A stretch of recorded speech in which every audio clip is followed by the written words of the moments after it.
Hello, everyone, and welcome to another episode of Splatcast. I am Rhett, and we have with us, once again, we have Jace. Yo. Yeehaw. And we have Anthony.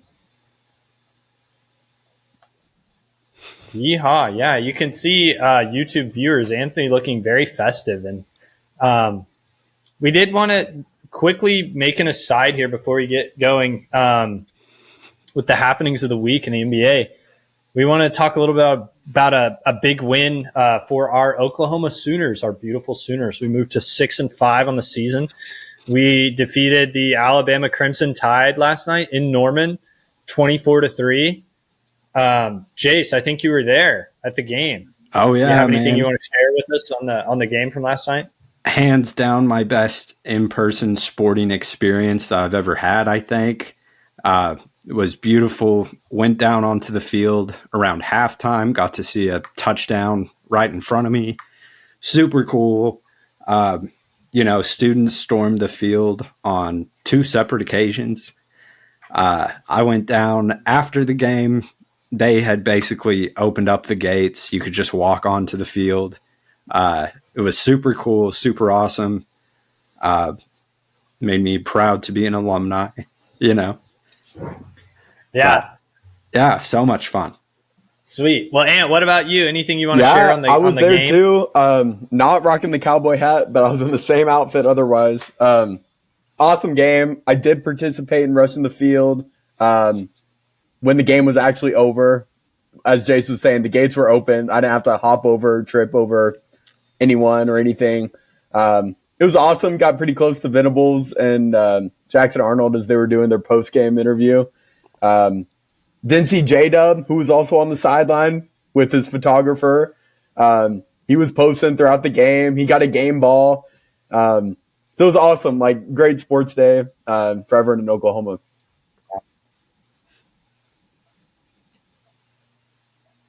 Awesome. Sick. Well, yeah, we another big thing on that. Like I said, we got to our 6th win, so we are going to be bowl eligible, and I think we have the second longest current streak of bowl eligibility behind Georgia. So for a team that's really, really bad, being able to keep that going is pretty awesome. So that was a good thing. Well done to our beautiful, beautiful Sooners. Cool. Okay. Well, let's get into it then, guys. Let's get going on the NBA happenings for the week. Let's start Sunday the 17th. Again, we're going to kind of get through this a little bit quicker because Jace and I have a couple of teams that we wanted to kind of break down towards the end of the show. So we'll start with Sunday the 17th. Player of the night for me, Julius Randle. 35 points, 4 rebounds, 7 assists, 1 steal in a 120-117 win over the Suns at Minnesota. He also hit the game-winning 3 at the buzzer.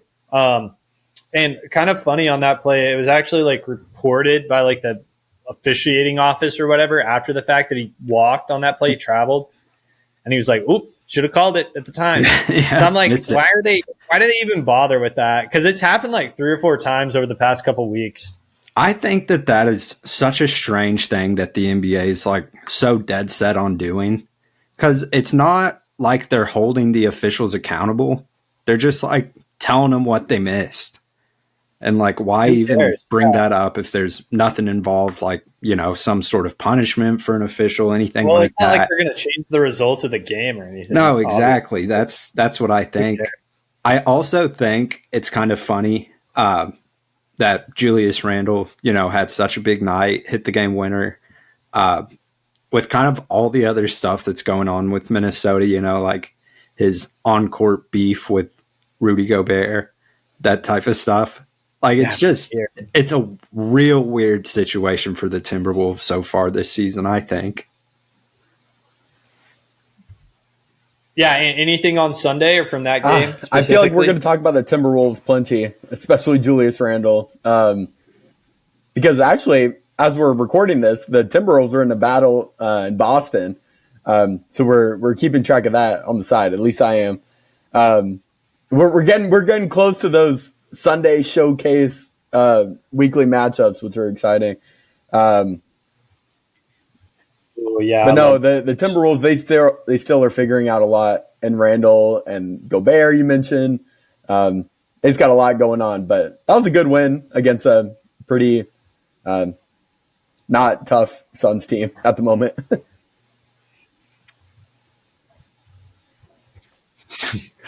Yeah, it's two teams that are kind of struggling a little bit at the moment. I mean, I still think they're both like pretty good, but neither one of them are playing great right now. But yeah, on the Gobert thing, like I don't really think it's anything new. Like a lot of people don't like playing with Gobert, it seems. So Randall is it's certainly a guy that's like not gonna hide those kinds of feelings. Like if he's not happy, you'll probably know it. Like, remember when he was like, I think he was like flipping the bird to the Knicks crowd one time or something? Yeah, he's done like a lot of weird stuff in his career. He does that kind of stuff sometimes. Yeah, it's really weird. But yeah, good one for Julius Randle. And I like him. Like, I'm glad that he's playing well and everything. And yeah, so fun one there for Randle and the Wolves on Sunday. Good win. Okay, so Monday, the 18th. I had a kind of an interesting player of the night here for this one. So I said, I think on last week's episode, Giannis is going to have to drag these guys on the Bucks to every win that they get. That was not the case on Monday night. So in a game that Giannis and Dame, they were both out there playing, Brook Lopez shouldered the load actually for the Bucks. He had 27 points, 10 rebounds, 1 assist, 3 steals, 4 blocks in a 101-100 win over the Houston Rockets. That's a pretty impressive win. That Houston team is one that we talked about last week, and they're a pretty good team. So they're tough. That's a good win. Yeah, it kind of, if you look at it over the past week or so, the Bucks are kind of, starting to maybe find something, kind of starting to put it together a little bit. Don't look. That's right. And yeah. Did you have anything you want to add on the Doc Bucks? Rivers, sleeping Coach of the Year candidate? Oh, you better chill out, dude. I've got quite a bit that I want to talk about with the Bucks.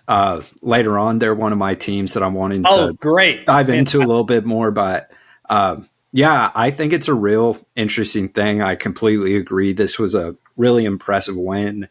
And yeah, the Bucks they're putting it together, but maybe not quite, how you'd want to see from a, preseason potential title contender. But yeah, super interesting stuff going on in Milwaukee. I feel like highlighted obviously by Giannis being Giannis. But yeah, we'll dive into that a little bit more later on. Cool. Yeah, great. And yeah, I've got more on Giannis as well too. Here in just a little while, but yeah, for now we'll keep it moving. Okay, let's see. So that brings us obviously to Tuesday, the 19th. So player of the night here. This was kind of a tough night. It was a busy night in the NBA. So there was a couple of really, really good performances. 2 that I really wanted to touch on. It was hard for me to pick between the 2. However, I got to give this one on Tuesday the 19th to Dalton Knecht, the Los Angeles Lakers rookie. He had 37 points, 5 rebounds, 1 steal, 0 goose egg assist in a 24-118 win over the Jazz for the Lakers. 9 of 12 from 3 for Knecht in this one. And, given, knowing like the kind of player he is, I love that 0 assist total. Yeah. Do not pass the ball, Dalton. Just shoot it. That's what I was going to point out when we were highlighting, 0 assists. It's a good thing. No, it's a good thing. You don't need to be doing that. He's out there with LeBron, especially. Like, if he gives you the ball, shoot it.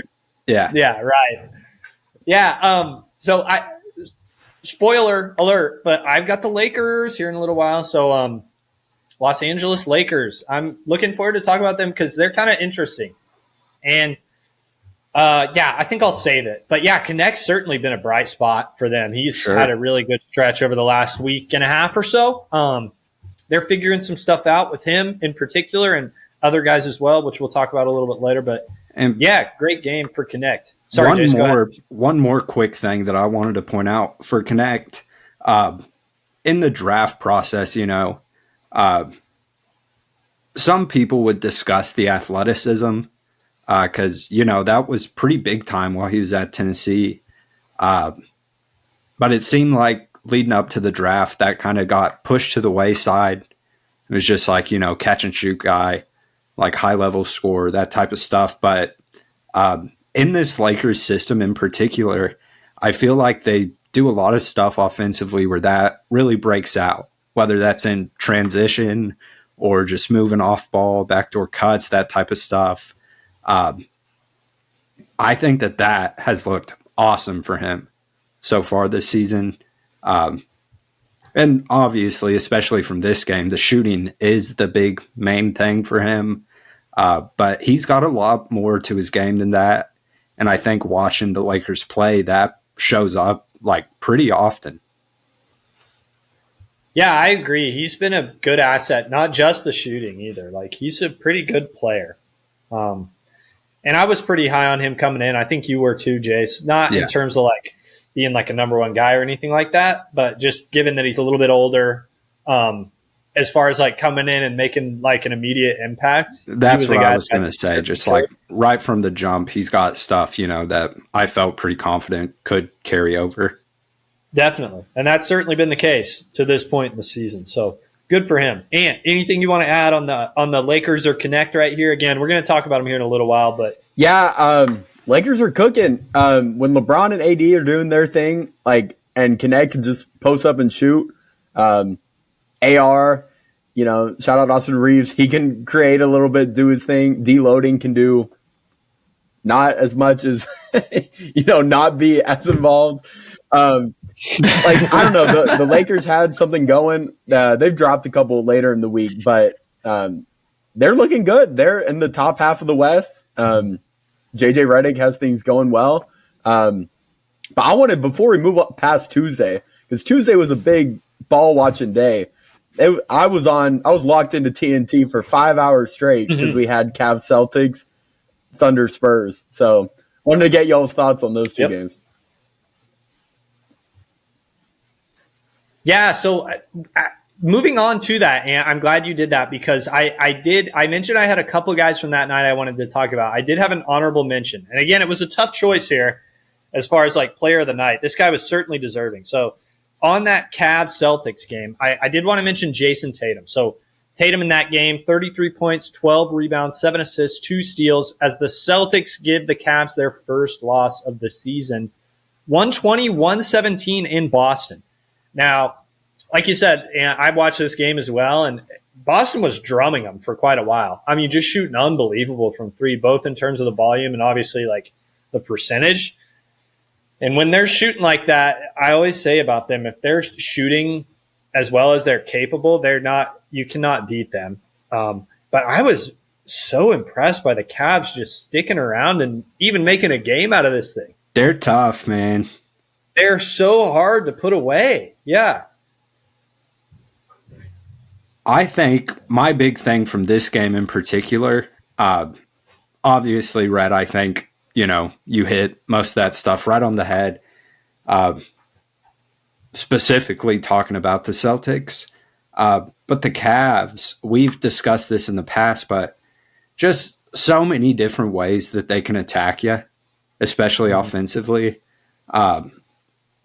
They've been, last year especially, they were a really good regular season team. But I kind of think the versatility of play style that they have from night to night makes them, in my opinion, like a legitimate contender. And at the end of the day, yeah. Oh, certainly. At the end of the day, they are going to have to go through Boston in the East. I do think those two teams are like the top two teams. Way above everybody else. Yeah. But yeah, if they were to meet up in the playoffs, I would be super interested in that series. Yeah, that would be time basketball right there. Yeah.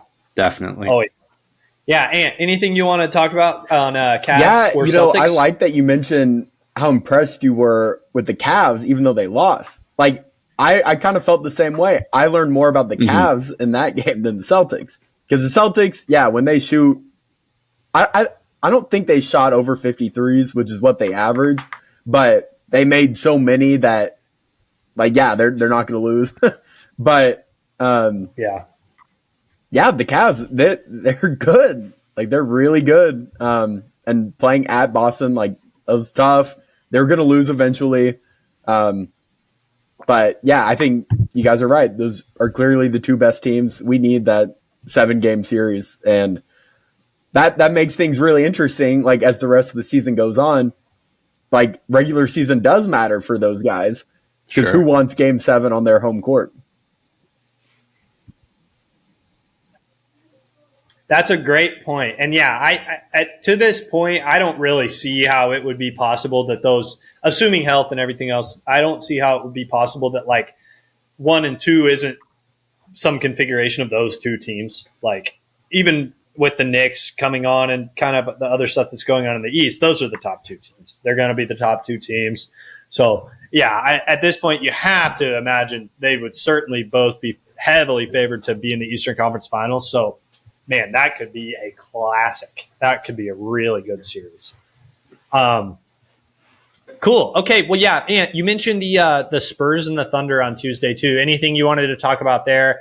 I'm not really interested in that because when I watched that game, it looked like two teams to me that weren't playing very good. Well, I mean, both teams were depleted. We knew about the Thunder being down their 3 centers, and then the Spurs were without their 3 leading scorers. Wemby not playing, Chet not playing, but on national TV anyway. The Thunder kind of took, I want to say, like, the Celtics approach, shot a lot of threes. They just didn't hit them. They barely got to 30% because they hit a couple at the end. But with the Thunder, it's kind of like the Cavs. You can't blow them out. They come back anyway. And yeah, just they just kind of had to scratch that game and move on. Just not a good loss for the Thunder, but a good win for San Antonio. Sure. Yeah, and San Antonio got another good win last night, which I don't think I really touched on, so I'm going to go ahead and talk about it here. They beat the Warriors last night. And obviously, I also wanted to mention the Melton injury for the Warriors, torn ACL, so obviously he's done for the year. He's been a pretty significant piece for them so far, so obviously that hurts. He did not play last night, of course, but Wemby was back last night for the Spurs, and the Spurs beat the Warriors in San Antonio. So, yeah, I mean, that just kind of goes to show you, like, the depth of the West. Like, even the bad teams, like, I would still consider the Spurs in that category of, like, bad team in the West. They're not horrible. Like, they can beat you if you mess around. But, yeah, on Oklahoma City, obviously we're Thunder fans, of course, but we're not playing very good right now. I did want to mention that. We beat the Blazers. What night was that? Wednesday. Thursday? That's what I was thinking, but I don't know Wednesday. for sure. Sorry, Okay. Wednesday. Yeah, so we beat the Blazers on Wednesday. We kind of had to, like, scratch and claw for that one. Hartenstein was back in that one. He was fantastic. Yeah. But and we're not playing great basketball right now. But and yeah, that go ahead, was Jace. something me and Rhett were talking about before we started recording a little bit. I kind of think, there's a lot of season left. Who knows what could happen? I think we should all agree that the Thunder have one of the higher ceilings in the NBA. Yeah, definitely. But with, like you were saying, with kind of how the play has looked, whether or not it shows up in the numbers, whatever, but watching the games, that Chet injury specifically has caused a lot of problems for us, I feel like. And again, a lot of season left, still, up the top of the West. But yeah, some real kind of glaring concerns, I feel like, as we go forward until he gets back. Like, it's not terrible right now or anything like that. We're just not playing that great right now. And, that happens over the course of a season. It's not Sure. a huge concern or anything. But, I mean, yeah, right now we're not – there are quite a few teams that are better than we are, I would say. But, yeah, Ant, do you want to say anything about the Who Thunder? was that guy for the Spurs that kept hitting threes? I forget his name. Who went off against the Thunder? No. Champagny, is that what you're talking about? Oh, Yeah. Keldon Johnson. He had like 17 in the first half. I think that's what's been most disappointing about the Thunder is we let Keldon Johnson or it was PJ Washington last Sunday. Like the perimeter defense, like that's what, with or without Chet, like having Caruso, Dort, and Kaysen in the game, like no one should have open 3-pointers. So hopefully they can fix that moving forward. Yeah, well, let me say on the Dallas Mavericks too. Our team, the Oklahoma City Thunder, we will never beat the Dallas Mavericks ever again as long as PJ Washington is on their team. He turns from a guy who's like, barely like rotation level player. If you look at the stats, he turns into an all-star when he plays against us. So we will never beat them again. It's really insane. He legitimately is like the owner of the Thunder in the NBA. He owns the Thunder. Yeah, we cannot beat him as long as he's on the team. It won't happen. Can't do it. We got to sign him. We got to trade for him, man. I think that's the only. We have no other recourse. I think we have to sign him. Or find some way to get him on the team because it's unfortunate because like PJ, like he ups his game. I think the Mavs as a whole, they raise their level when they play us. And then the Thunder, Shea, he raises his level, but everyone else doesn't. So like we need to be on the same page. When we play the Mavs, it's like OU Texas. Like it's a rivalry game. It's go time. Like everyone needs to step up.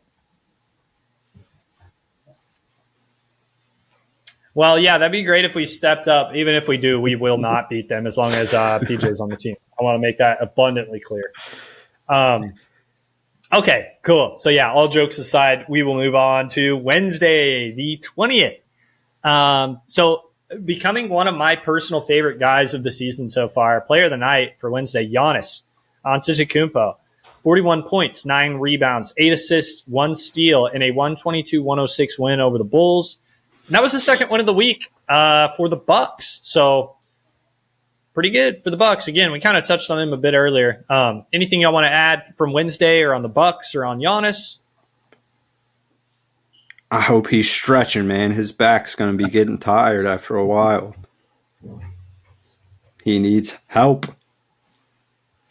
He's a beast. Okay, cool. Yeah, let's keep it moving. We'll go to Thursday. Okay, so player of the night for Thursday, I had Franz Wagner here for this one. 37 points, 6 rebounds, 11 assists, 4 steals, 13 of 26 from the field in a 119-118 win over the Lakers. I think he also hit the game winner in that game, if I'm not mistaken.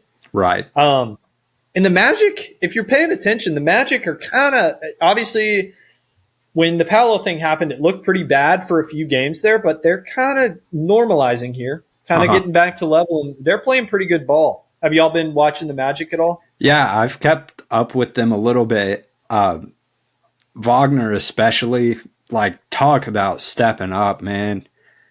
Like, I think we can all agree that, he's a much better player than he typically gets credit for.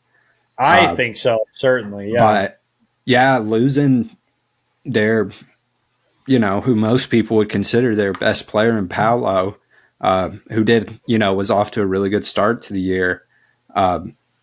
Wagner has looked like a totally different player than he did playing alongside another guy that's, close to the same caliber of player. I do think I would give the nod to Paolo slightly, but Wagner, he is like showing who he is with or without his running mate next to him. He has been awesome, I think, especially as of late. Yeah, I definitely agree. Ant, anything you want to add on Wagner? Yeah, that was a great game. I came back from watching Gladiator on Thursday night. I didn't think that it was a really good slate that night. And I get back and I'm like, okay, the Magic are up 1 going into the fourth quarter. I'll flip this on League Pass. And I was watching the Lakers broadcast. And it's so easy to get carried away with like LeBron dunking and then AD getting an and one. And like, it looked like the Lakers had it like comfortable. Like they were kind of pulling away. But every now and then, Wagner's hitting the shot They're hanging around. And unfortunately, I fell asleep right before the game winner. But I was really surprised. Yeah, he literally won that game. I'm willing to say like by himself, pretty much, which is super impressive. Going to LA, he's a stud, man. Yeah, so shout out to him.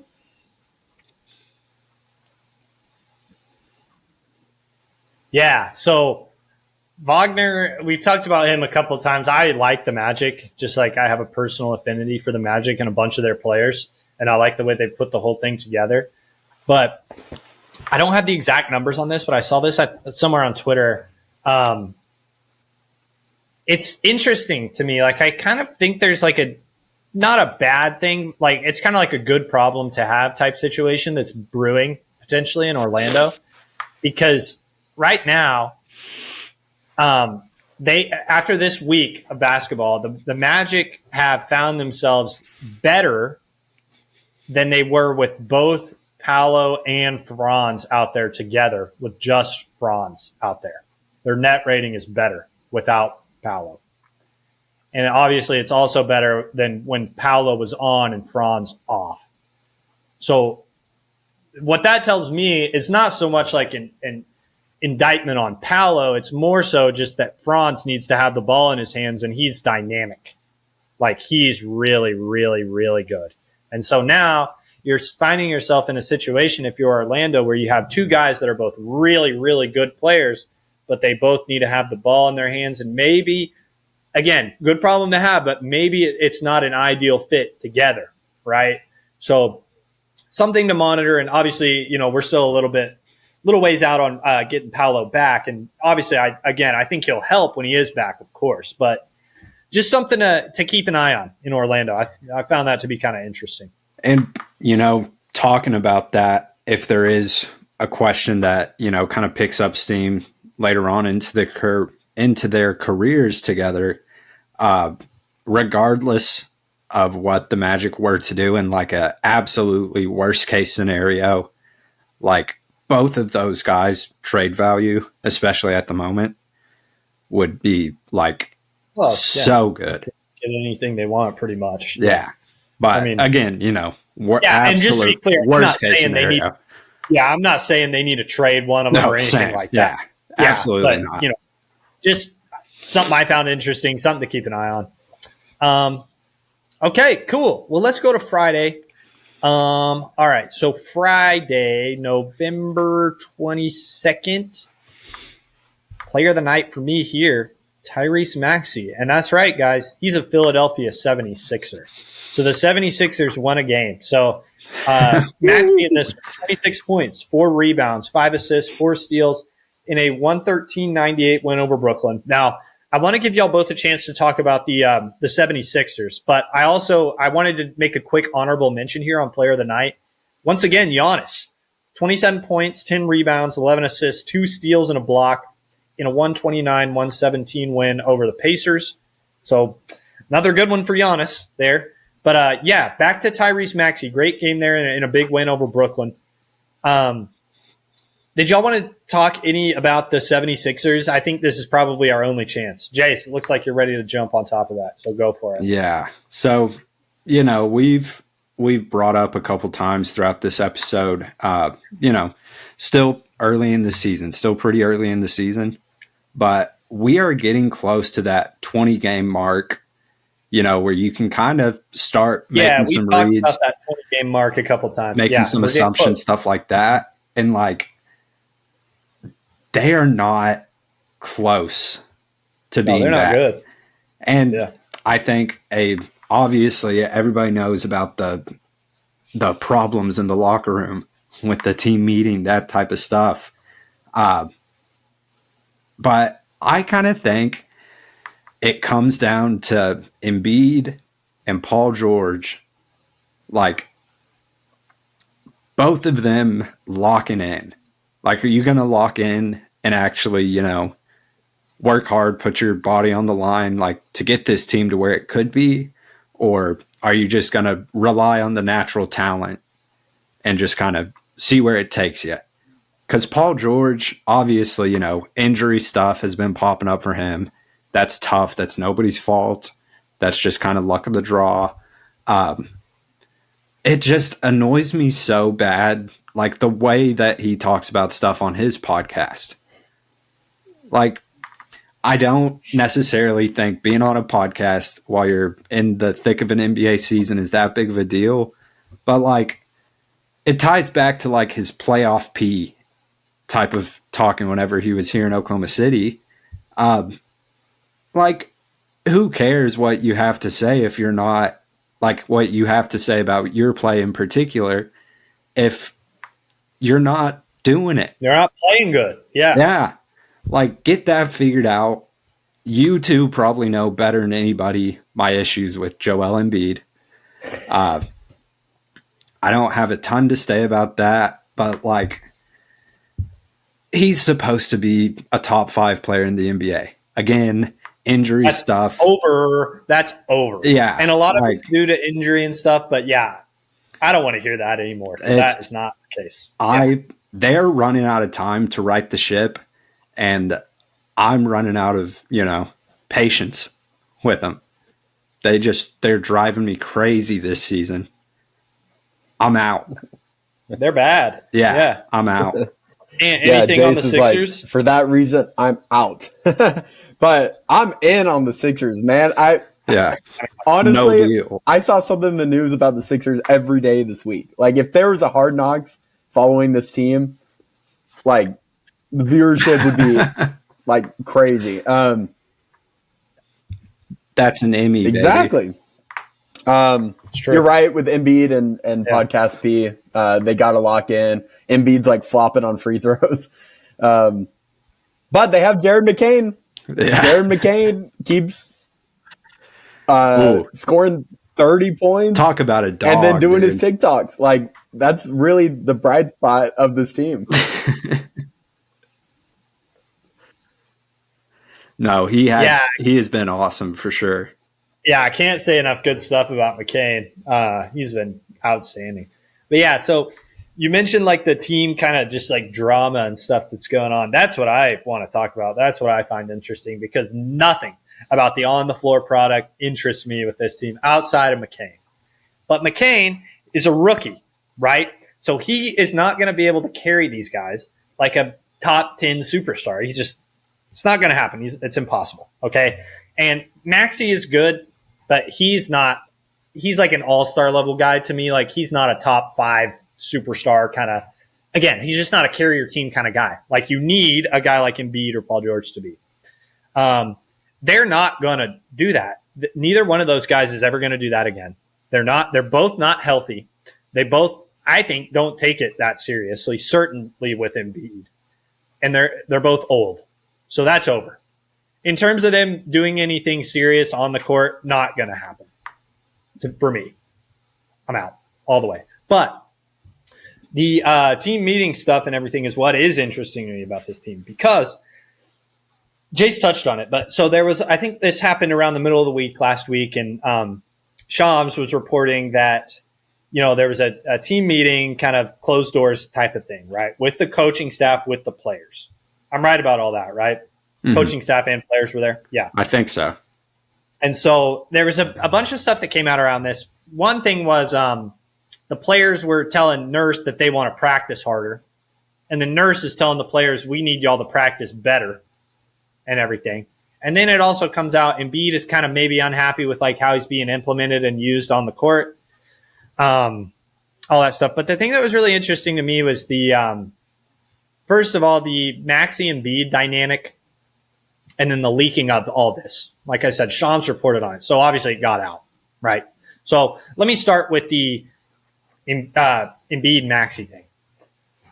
Maxey called out Embiid in this meeting apparently and was like, you need to stop being late for stuff, and you need to lock in and start taking things seriously, kind of like you were talking about, Jace.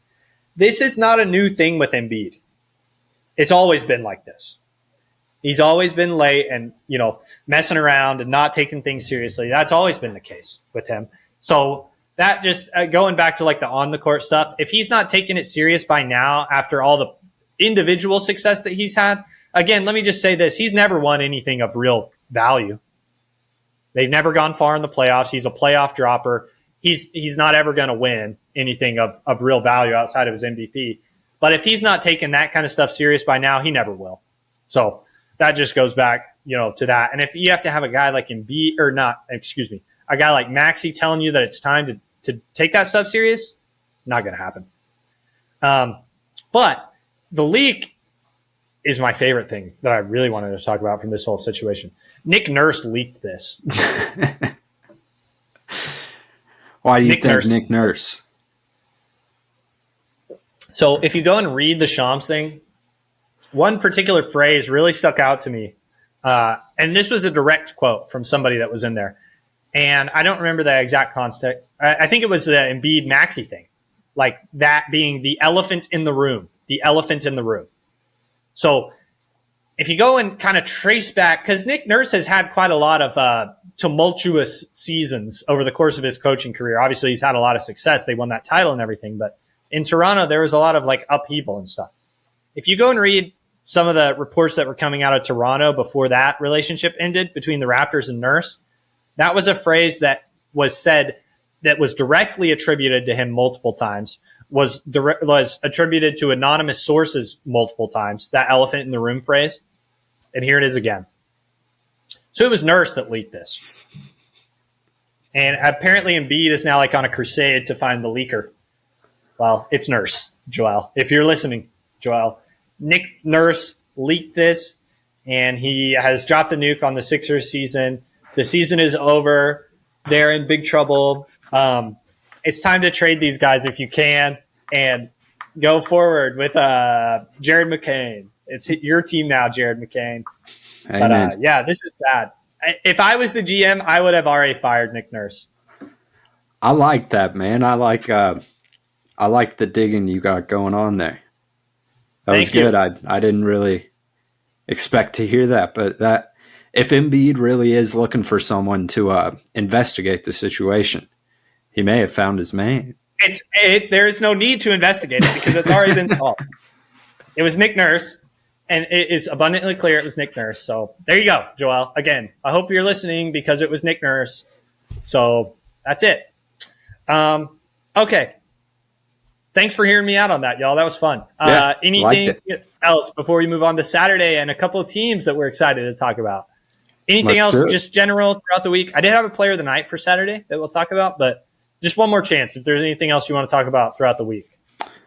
Not particularly for me outside of my teams, so I'm ready to rock. All right. Well, let's do it. Okay, so like I said, player of the night for Saturday, Lauri Markkanen. This is another guy that I like. I wanted him on my team for a while. Looks like that's not going to happen now, but anyway, Lauri Markkanen, 34 points, 9 rebounds, 2 assists, 11 of 15 from the field, 5 of 8 from 3 in a 121-106 over, my beautiful New York Knicks. So not a great one there for the Knicks, but, happens. There were a couple honorable mentions that I wanted to be sure and talk about on Saturday. It was kind of a fun night last night. So Scottie Pippen Jr. in Chicago, his dad's old stomping grounds, obviously, 30 points, 2 rebounds, 10 assists, 13 of 16 from the field, 3 of 6 from 3 in a 142-131 win in Chicago. So kind of an eye-popping final score there from both those teams. But, win for the Grizzlies and a great game for Scottie Pippen Jr., who's having a pretty good season. And then lastly, for Saturday, LaMelo Ball, 50 points, 5 rebounds, 10 assists, 1 steal, 17 of 38, 38 from the field. Yeah, that's right. He shot the ball 38 times. That's right.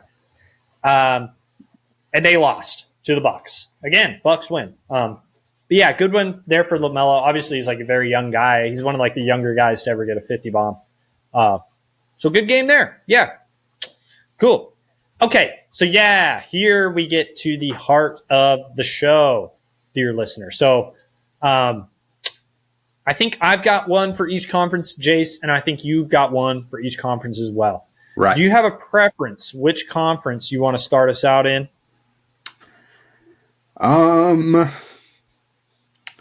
I say we just ride in the East, It's the Let's top go of to the the list East. on here. That works for me.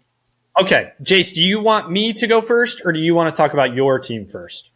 I think mine will be pretty quick. I can go ahead and knock that out the way, keep it rolling if that Cool. works for you. Go for it. Yeah, Cool. Go for it. So my East team, we've talked about a few different times so far in this episode, is the Milwaukee Bucks. They were 4-0 on the week.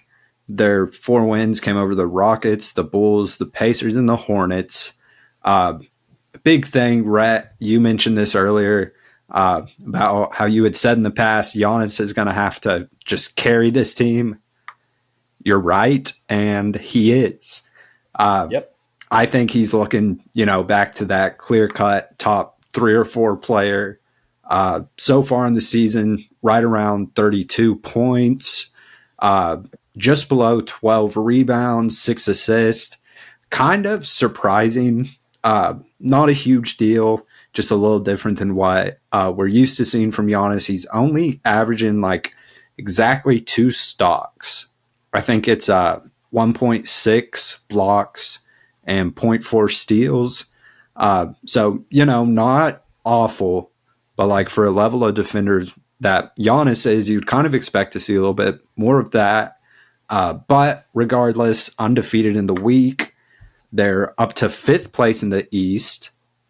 And, this is not a hot take. The East is not very strong.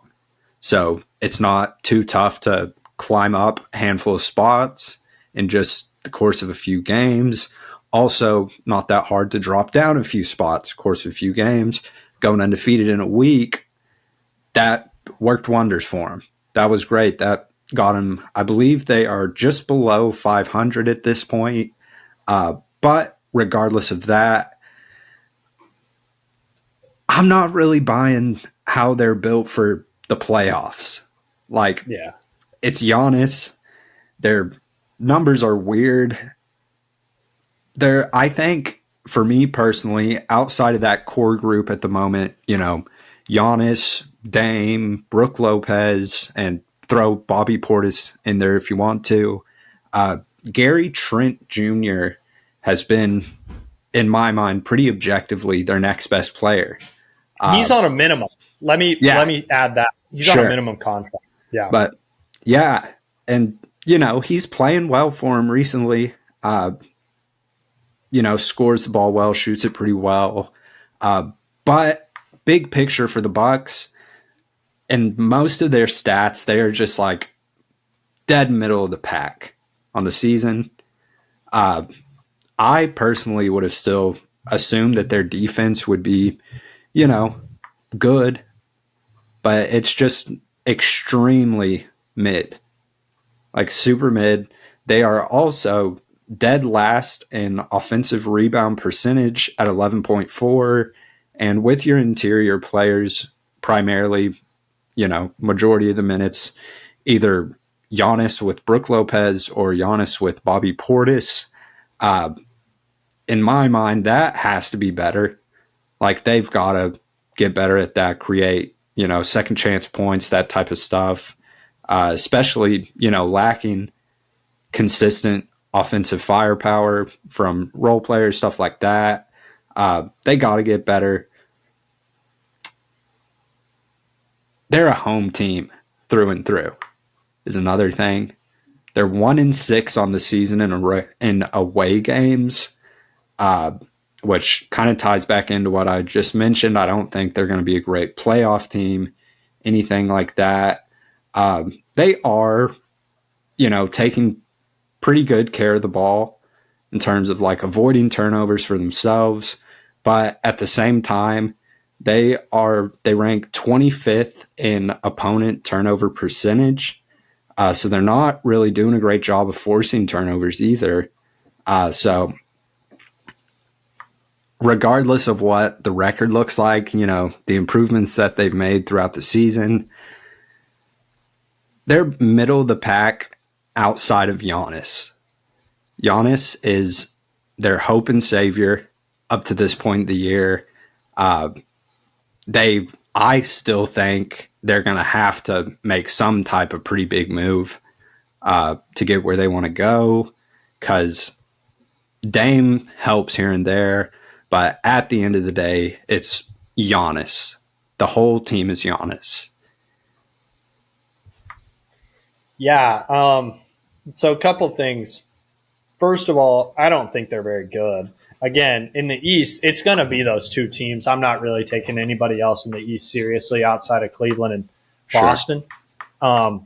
But yeah, you say they're middle of the pack, and when I look at them, that's what I think. They're like a middle of the pack NBA team. Mm-hmm. Now, middle of the pack NBA team in the East may be around the middle of the conference, around that 5th or 6th spot in the conference. And for a team like Milwaukee, if you can be middling in terms of like the rest of the league and you find yourself in the East, obviously, and you got a bunch of guys that know how to win games and stuff, you know what I mean? For lack of a better way to explain that, like experienced guys that have won a lot of big basketball games. Yeah, you might be able to find yourself in the middle of the conference. Maybe even get a home playoff series to start. Yeah. But yeah, they're not going to make any serious noise in this conference. They're not good enough. But yeah, on the Giannis thing too, as far as the defense and maybe some of the numbers still not looking ideal on defense, I'm totally okay with that just because of the offensive load he's had to shoulder for this team. So yeah, Giannis has just been outstanding. I think one of his best seasons, I would argue. Yeah, just in terms of the construction of the rest of the team and everything, he's been outstanding. But yeah, going back to the trade thing, I don't see how they could do anything that would really help them because they don't have any picks, and Dame is not super valuable at this point. Too much money for that old of a player, production. Yeah. So yeah, they're in a tough spot. I don't take them serious at all. Definitely in my opinion, one of the stranger situations for like a superstar in the NBA currently. Because I don't even know like what they could do. I think it just kind of is what it is. And yeah, I don't think the roster is going to change significantly. Yeah, it's an ugly situation, man. And anything on the Bucks? Yeah, I love talking Bucks, and and apologies to the viewers. Like I got bad internet service here at my parents. I'm on my phone's hotspot, so I'm on a minutes restriction. But I'll make it quick because, like you said, the Bucks. We don't think they can make real noise in the playoffs. But when you're in the Eastern Conference, like all they did was win 4 straight. They're 5th in the East. And a crazy stat, which someone may want to fact check me on, they don't play another Western team the rest of the calendar year. Like dating back to Wednesday, they play 16 straight Eastern Conference games. So I think it's a matter of time before we see them maybe 3rd place. And when they're playing for the playoffs, like, yeah, we don't think they'll make trades or anything significant.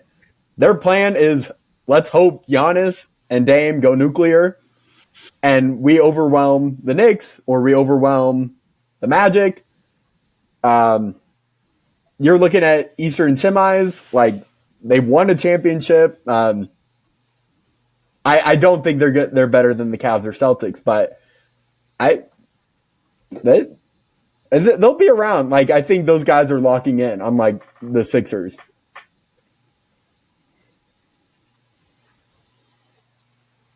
Well, that's a really good pull on the upcoming schedule that they have for them, Anthony, because that is your chance right there. Because they're not going to beat very many teams from the West, I don't think.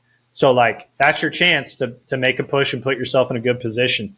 But talking about those two teams that you just mentioned, as far as like them getting up to kind of the upper echelon of the conference, if they played the Magic in a playoff series, based on what I've seen right now, or if they played the Knicks in a playoff series based on what I'm seeing now, I'm taking the Magic or the Knicks in 5 over them. I think they would whack them. I think. Okay, cool. Well, yeah, anything else on the Bucks, y'all, before we move on? That's about all I had. I think, we've hyped up Giannis plenty this episode. Yeah, you really can't say enough good things about him. He's one of our great, great basketball players. Love Giannis. Hey, man, who knows? Maybe he'll pop back up later on. Could be. Stick around and find out. Okay, cool. So I've talked about this team that I've got in the East a little bit in some of our previous episodes. It's a team that I, again, have a personal affinity for. I like them. I claim them as my Eastern Conference team. I've watched them a lot, and I root for them when they're not playing the Thunder, of course. But yeah, that's the New York Knicks. New York Knicks. I'm gonna, with both my teams here this week, I'm sort of gonna go all in on the offensive side of the court this week. I've talked a lot about defense so far with another two teams that I obviously really like, the Thunder and the Magic, and some other teams. So I'm gonna try to focus on the offense this week. So the Knicks, 3-1 on the week here for them. They got wins over the Nets, Wizards, and Suns. Then again, we talked about last night, surprising loss to the Jazz. But yeah, this team is really starting to put it together on the offensive side. Spreading teams out, sharing the ball, lots of movement, player and ball movement. It looks to me kind of similar in a certain regard to what Cleveland has been doing, just in terms of like basically threatening all five of your team's defenders all the time, again, with that player involved movement. Though the Knicks, of course, are accomplishing, that kind of style of offense in a very different way than what Cleveland's doing. So for New York right now, all five starters are averaging over 14 points per game. That's pretty impressive, and I'm pretty sure they're the only team in the NBA where that's the case. All five starters are also playing on Tibbs time. They are all averaging over 33 minutes per game right now. League best right now, 2.5 assist to turnover ratio. They're also an elite three-point shooting team. Top 10 in basically every three-point shooting statistic, both in terms of frequency from the three-point line and efficiency. So, yeah, that's kind of how they're doing it, mostly from three. And we're going to talk about some individual guys here in a little bit, but that's been the big driver for them is the three-point shooting. So going to those individual players, I got to give it to Cat. Karl Anthony Towns. It did feel to me like when he was in Minnesota, he got a lot of flack, sometimes even from Finch, who I think is a really great coach, a really smart coach. And a lot of times I didn't feel like Cat deserved, as much of the blame as he got at times. Minnesota, obviously right now, they're kind of up and down, not looking great. Cat, on the other hand, is having what I think you could argue is the best season of his career to this point. 26.1 points per game right now, 12.5 rebounds, 3.1 assists, 0.7 steals per game, and 0.7 blocks per game. He is a whopping plus 5.6 box plus minus, which is 14th in the league right now. He's ahead of guys like Sabonis, Luka, LeBron, KD, and a bunch of other good players, obviously. I will say he's not a good defensive player at all. Specifically around the rim, he really, really struggles. But he's also bad pretty much everywhere else in the court. He can't guard.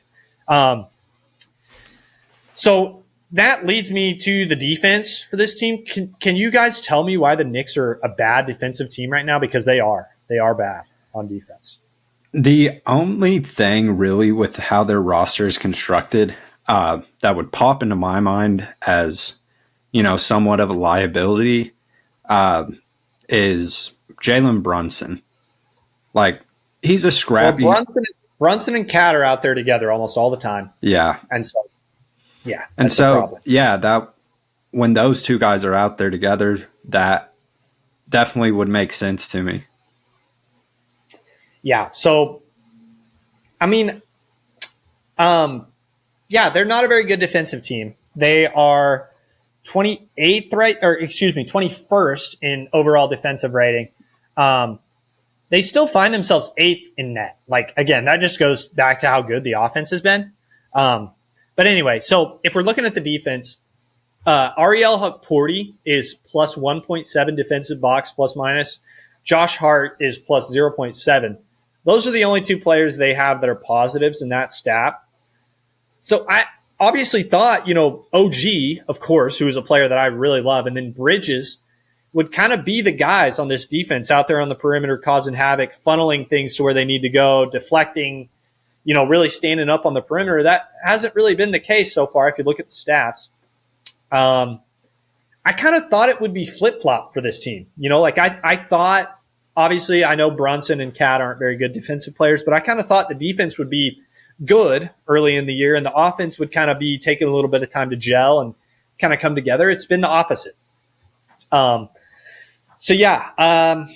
far as like the future outlook for this team, Mitchell Robinson might be back around January. That'd be a big help for them in terms of maybe you can play him with Cat, but even if you're staggering him, he's going to help out a lot on the inside.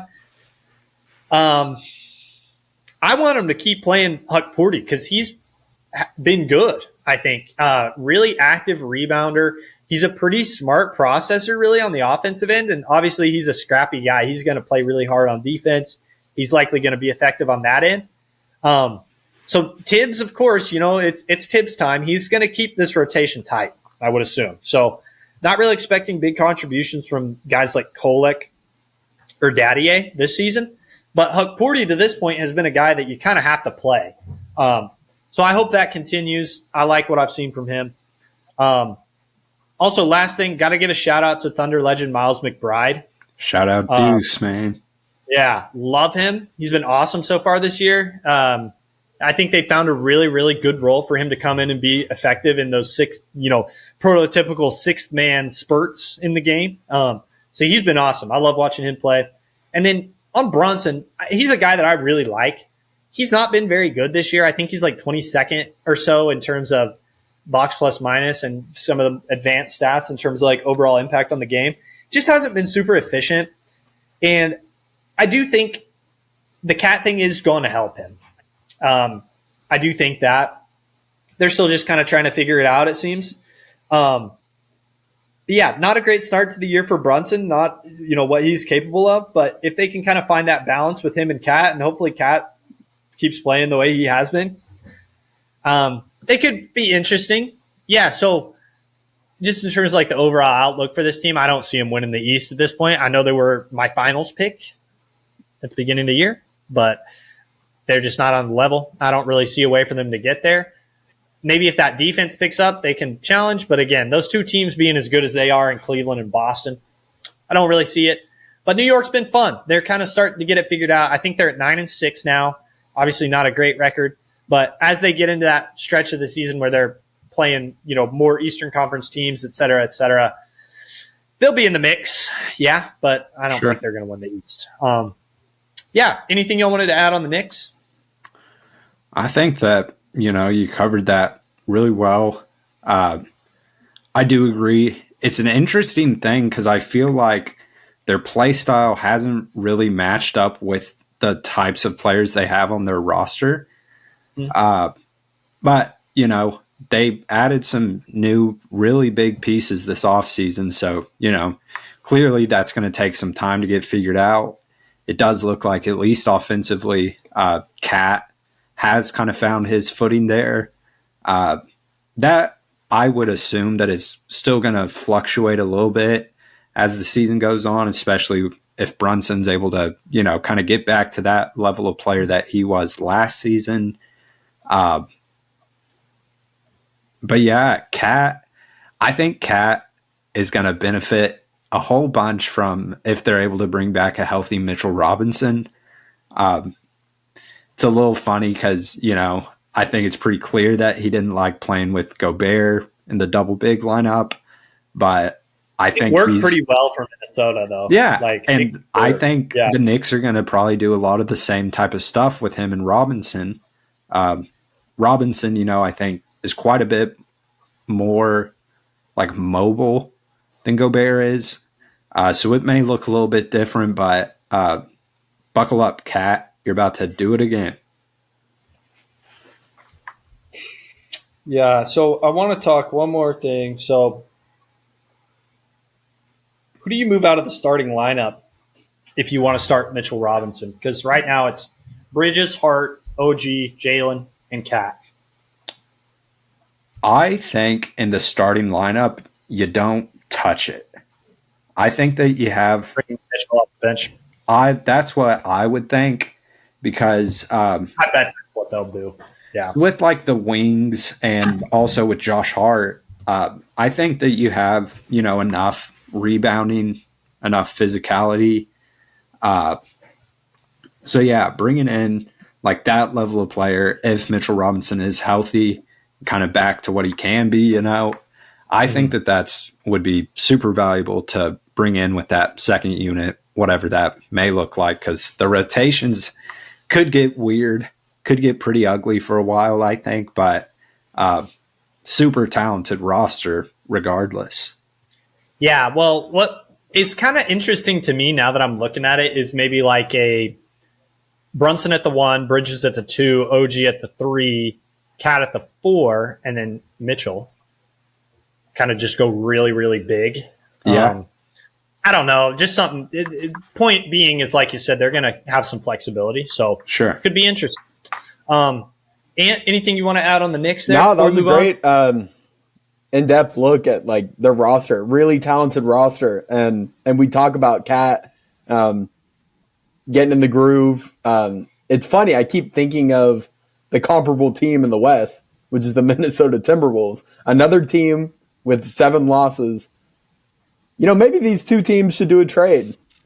Maybe like Randall for Cat. I'm just kidding, but like it's funny.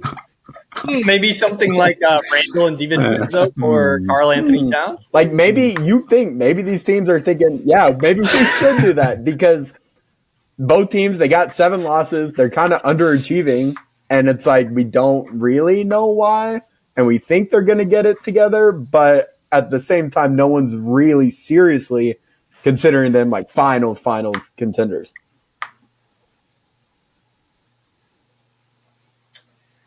Yeah, it's been a weird start for both teams, and that was kind of a, I don't want to say weird, but interesting trade, you know, at the time. So certainly played out that way so far in the season. But yeah, we'll see. We'll see how those two teams kind of, you know, get it together. But yeah, let's move on to the West, because I think Jason and I both have one team out of the West that we want to talk about. And then obviously we'll get to kind of the weekly awards, kind of weekend discussion that we do. But Jace, do you want me to start it off in the West, or would you like to go ahead and do that?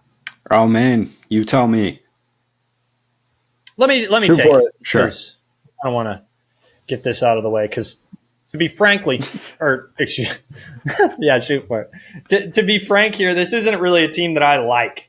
Okay, but I've got the Los Angeles Lakers here. So, kind of a mixed week this week for the Lakers. They did beat the Jazz on Tuesday, 124-118 in what is an NBA Cup game.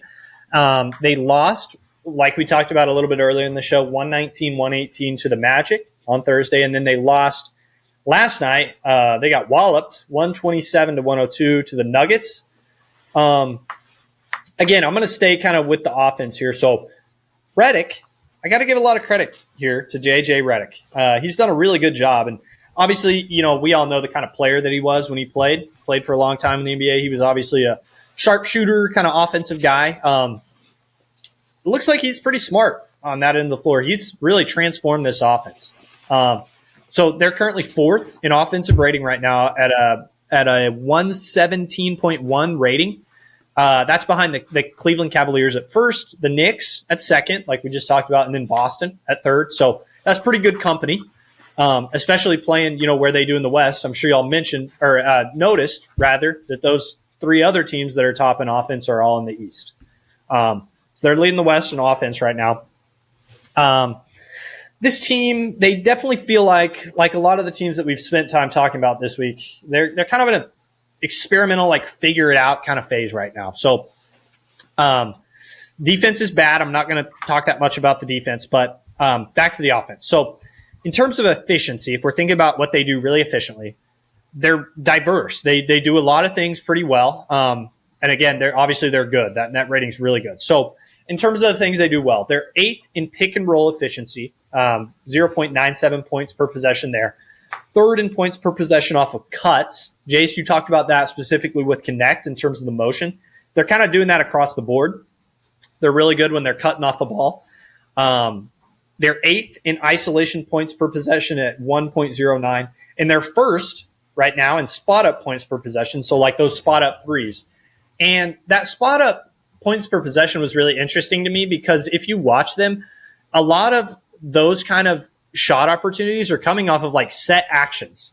that Rhett is designing and calling. So that's pretty good stuff for a first-year coach. That's pretty impressive.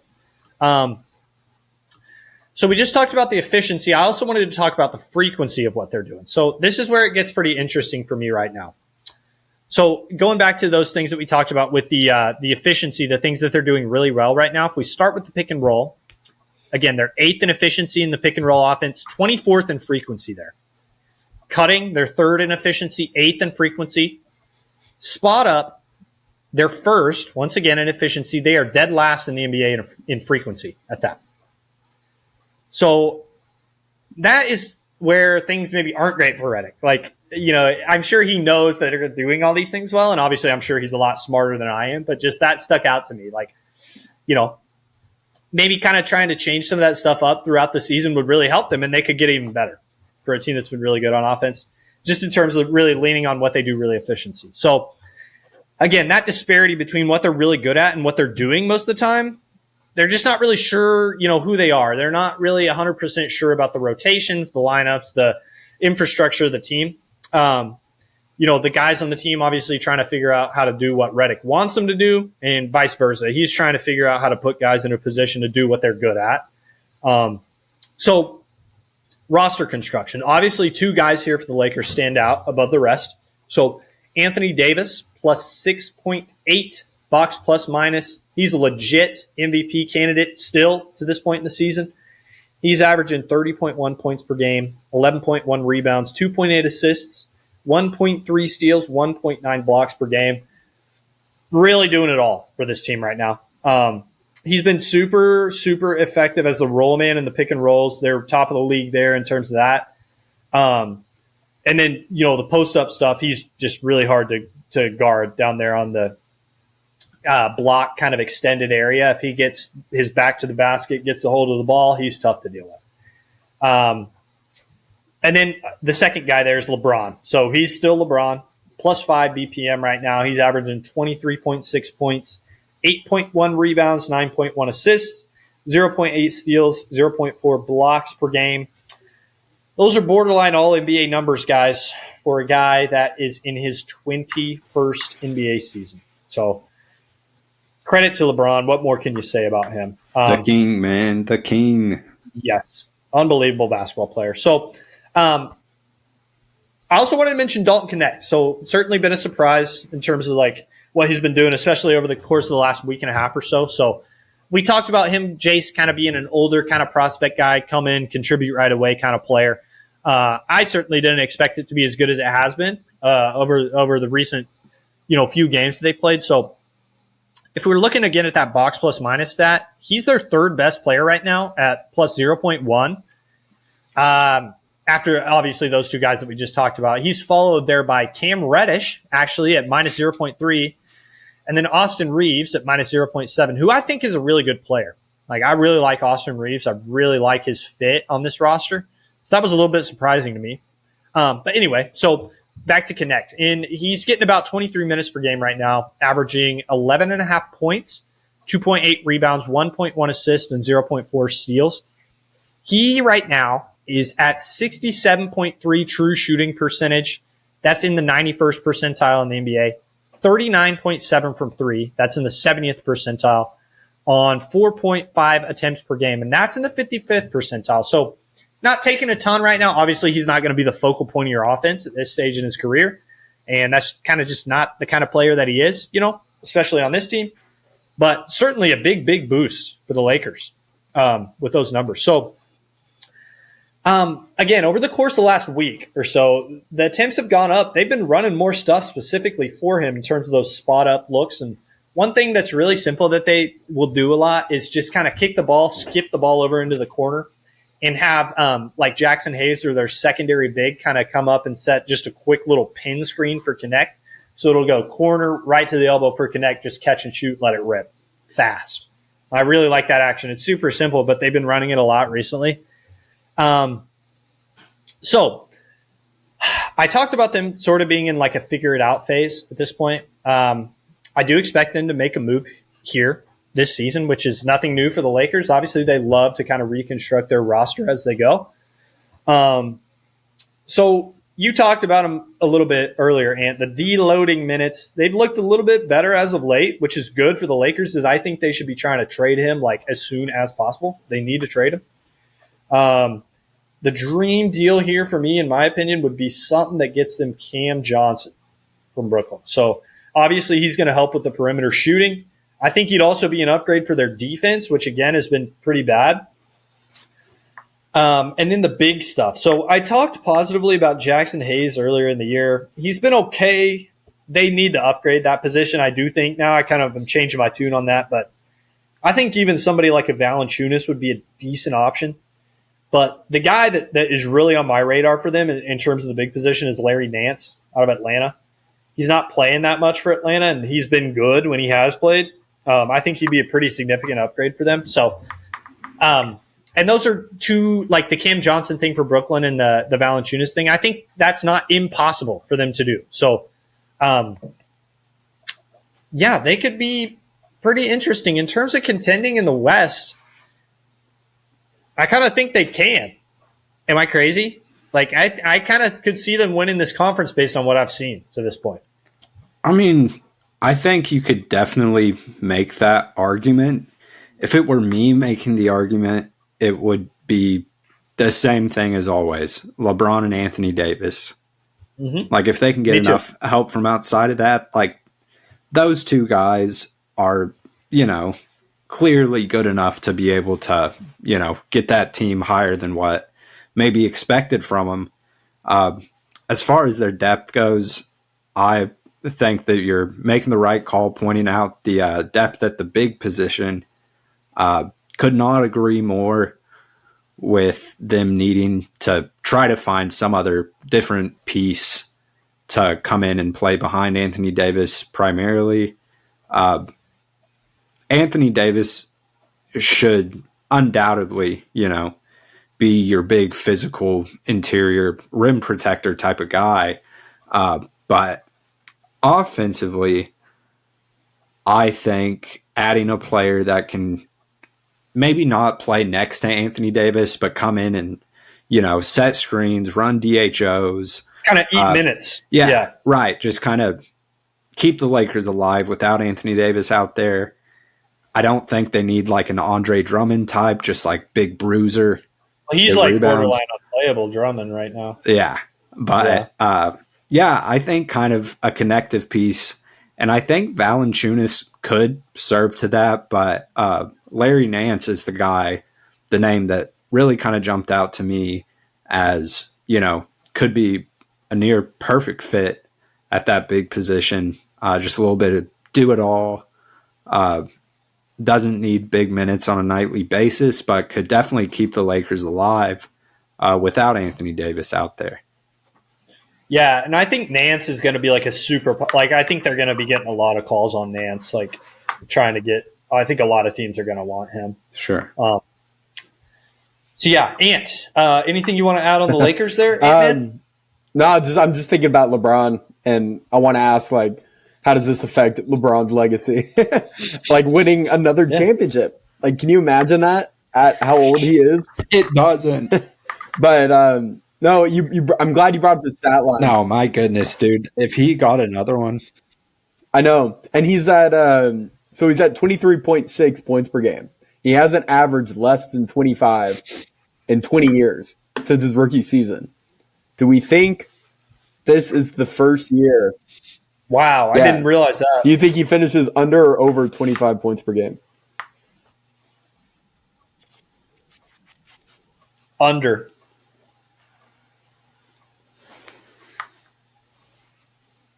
Under, yeah. I'm going under as well. Well, I think regardless, I think they are, like, if they can stay healthy, talking about LeBron and AD, then yeah, I think they're contenders in the West. But can they stay healthy? I know they played like the majority of the season last year. Like, I think they hit 70 games played last year, but I don't think that's typical. They both played a lot last year. I don't know exactly what it was, but yeah. So if they reach that, around 70 games, then yeah, that's good. But if either one of them gets hurt, then then they'll struggle. And you can't. They got so much momentum in the West. Like, they gotta be able to maintain that the rest of the year.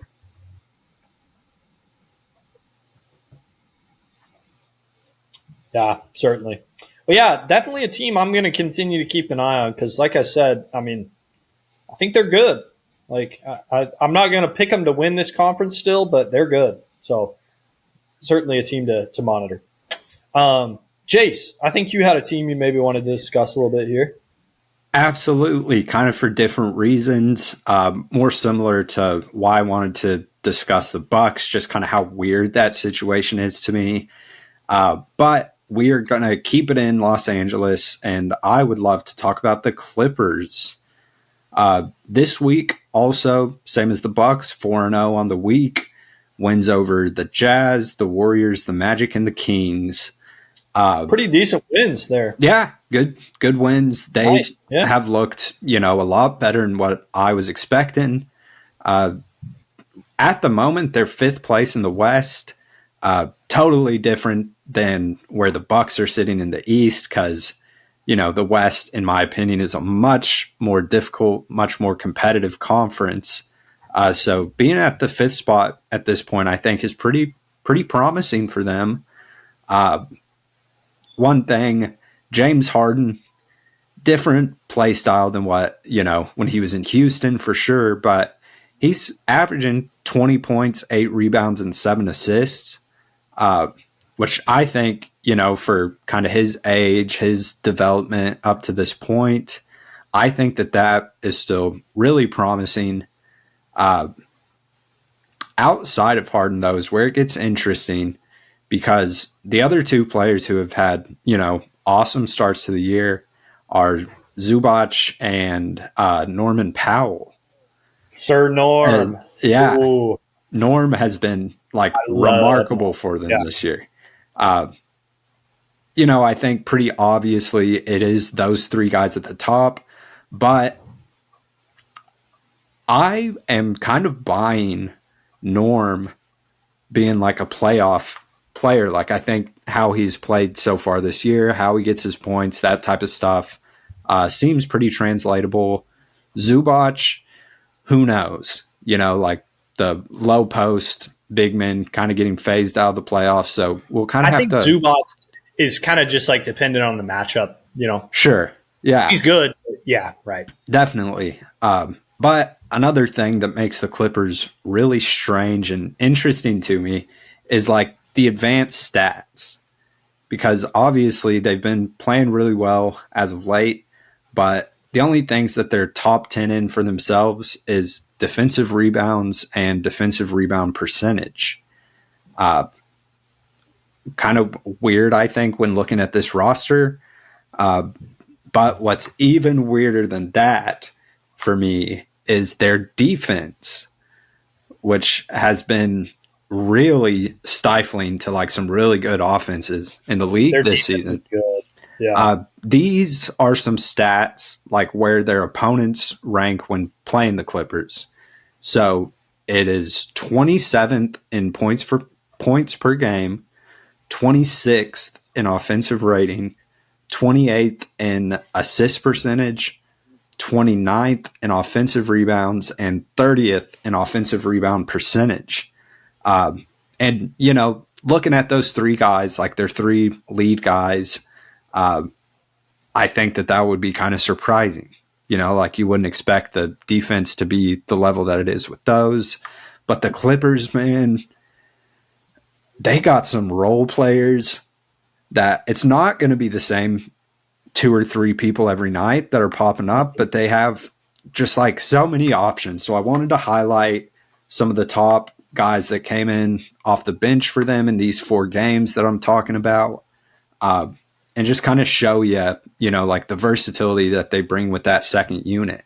So in the win over the Jazz, player that jumped out to me was Mo Bamba, who finished the game with 9 points and 8 rebounds, all of that in 15 minutes. And then against the Warriors, you had Terrence Mann come in. He had 10 points, 5 rebounds, 6 assists. He was a plus 10, which was second highest on the team in that game. Against the Magic, Derek Jones got the start. He finished with 8 points, 6 rebounds, 1 assist, and 3 steals. he was also a plus 10.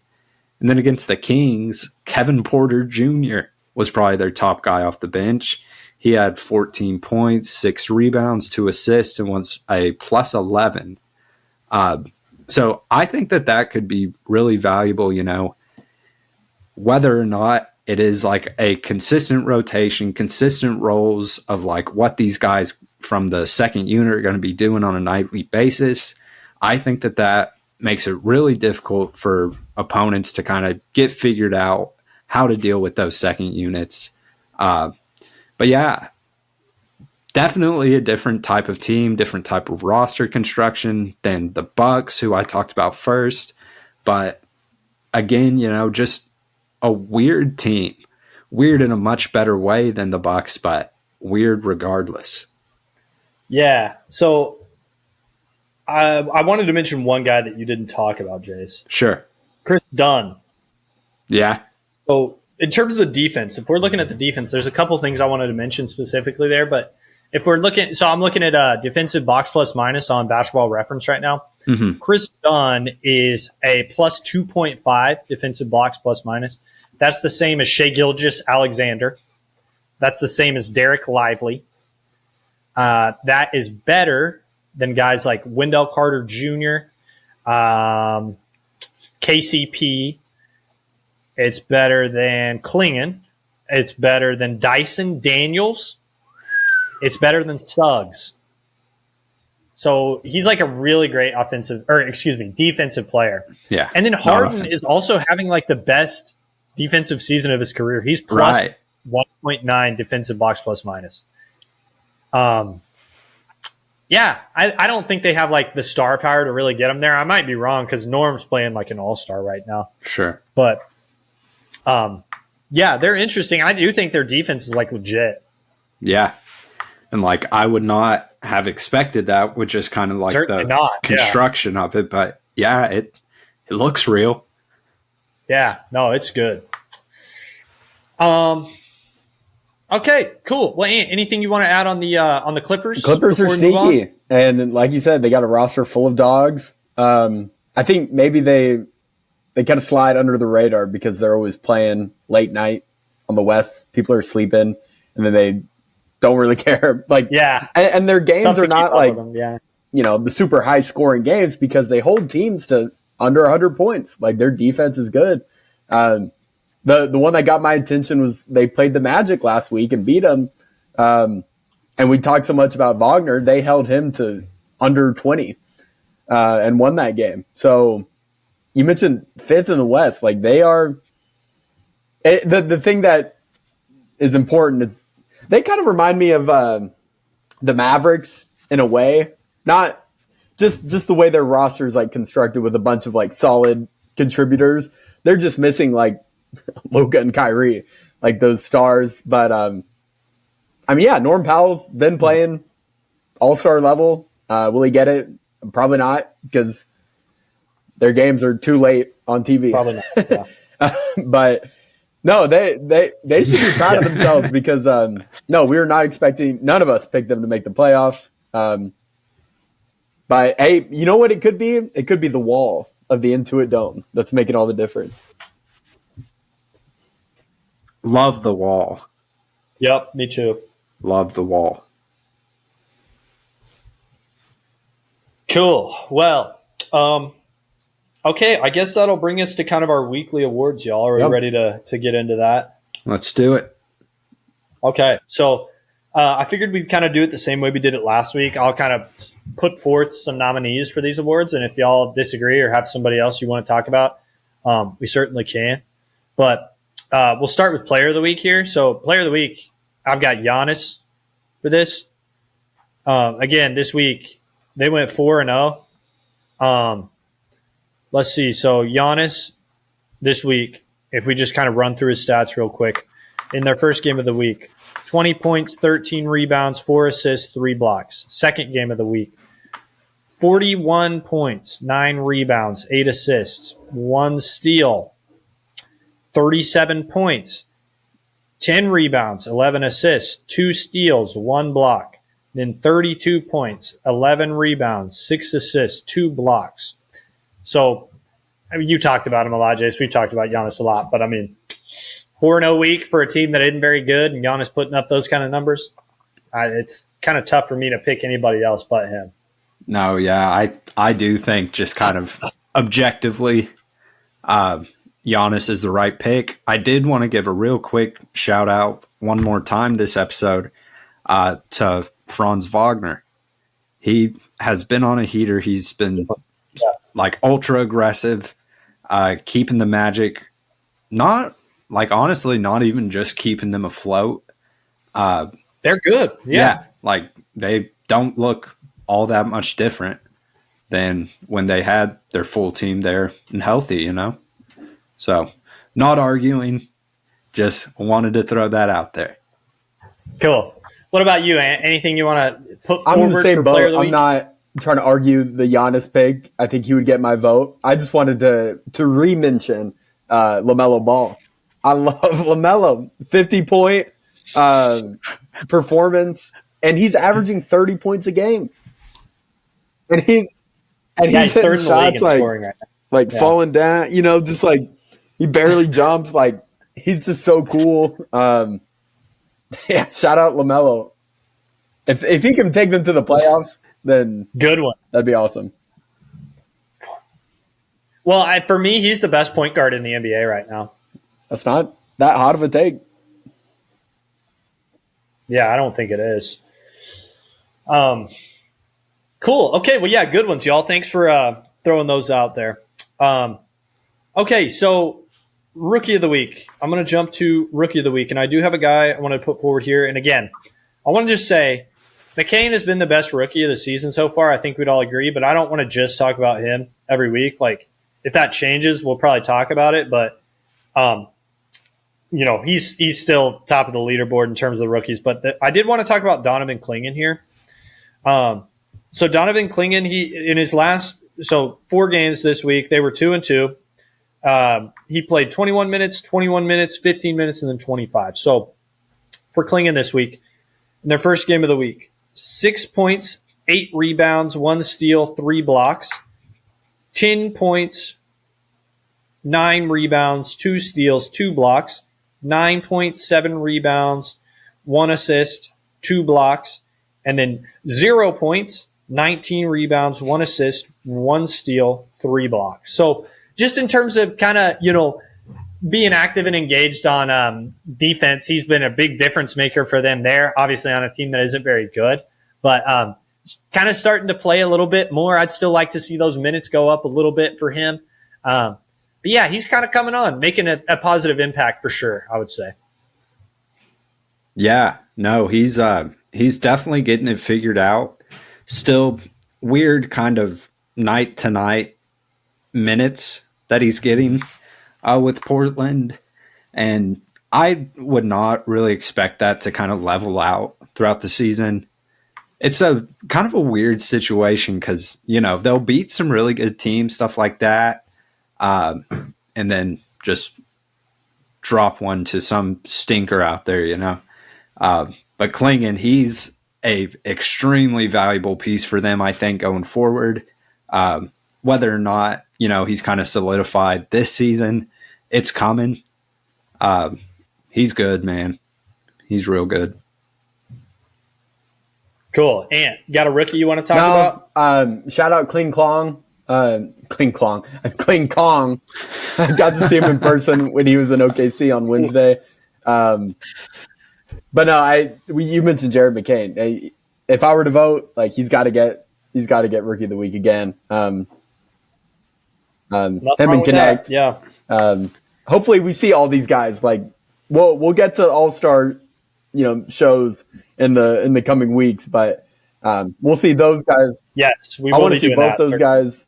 Of course, in the Rising Stars Challenge, which will be in the new format, looking ahead, but maybe 3-point contest. Maybe. Hey, and I think that'd be a good idea, actually. Yeah. Talking of, these other rookies, I am telling you guys, buckle up because Stephon Castle is starting to get it figured out. I think he is just a two-way stud. And I think he's starting to get it put together, and I think he could make a big leap here before too long. Love him. Cool. Yeah, well, I certainly like Castle a lot too. And yeah, he's definitely, again, making a positive impact for a team that isn't that great. But, playing good ball there. Okay, so here's the big one, guys. Team of the week. So I have one. Anthony, you may not like this, but I'm going to put forward the Dallas Mavericks for Team of the Week this week. We gave them a really hard time last week, but they bounced back in a big way here. And hopefully they have another good week as we're watching some games throughout this week, because I would like to talk about them, and I may just do it anyway. So be on the lookout for that. But yeah, this one's pretty simple for me. They've won 4 in a row. They only played 3 this week, but they won them all. So they did beat the Spurs on the 16th, Saturday, which I'm not sure if we talked about that last week or not, but obviously that was their first win of the streak. Then they also won at Oklahoma City, beat the Pelicans, and then they beat the Nuggets. And the Pelicans and the Nuggets, those last 2 games were in-season tournament games, so that moves them to, NBA Cup games. Emirates NBA Cup game. Yeah. Emirates NBA Cup. Yeah. But yeah, 4 games in a row for the Mavs. Kind of putting it together. So that's who I'm going to put forward for Team of the Week. Quality wins, and again, a lot of wins. So that's my pick. Unfortunately, this week, I'm going to have to agree with you. The 2 games that you highlighted earlier, Thunder and Nuggets, in a Western Conference that, I think is going to get a lot more close at the top as we progress throughout the season. I think that those are extremely valuable wins to pick up. Regardless of how early in the season they come, I think that those were both gigantic wins for the Mavs. And yeah, I was a little bit tough on them last week. So got to give them their due. I really do have to. So shout out the Mavs. Congratulations. Fantastic week. Good job. And here's your chance if you want to dissent. Oh, yeah, I'm not agreeing on the Dallas Mavericks. Who do you think I am? Does it look like I'm from Texas? Absolutely not. A little bit. No, you know who I'm going to pick? I'm going to pick, because I've been keeping up with the Mavs and Wolves, who just went final. I'm sorry, the Celtics and the Wolves. Celtics had a big lead in the second half. Wolves stormed back. Naz Reid had a chance to win it. Doesn't make it. Celtics win. They're undefeated for the week. They had a big win. The only team in the association to knock off the Cavs. People keep sleeping. Yep. That's the team we gotta mention. They don't like the disrespect, or they're saying, hey, keep disrespecting us. Not going to talk about us. Would rather talk about the Mavs. So I'm not going to be a victim to that. I'm going to pick the Boston Celtics. That's a really, really good pick, because if it wasn't mentioned, I was going to mention, because, they beat the Cavs, and that's a huge deal right now. So, good pick there. Okay, cool. Well, as always, that's going to kind of wrap it up for us listeners. But if you would, go and tell us who was right or wrong about these weekly awards, because obviously we, once again, had some disagreement this week. And then, everybody, obviously it's Thanksgiving week, so hopefully everybody enjoys their turkey day with friends and family. Hope everybody has a happy Thanksgiving. And we will be back. We'll see you next Monday morning for the next episode of Splatcast. And thanks for listening. We will see you next week.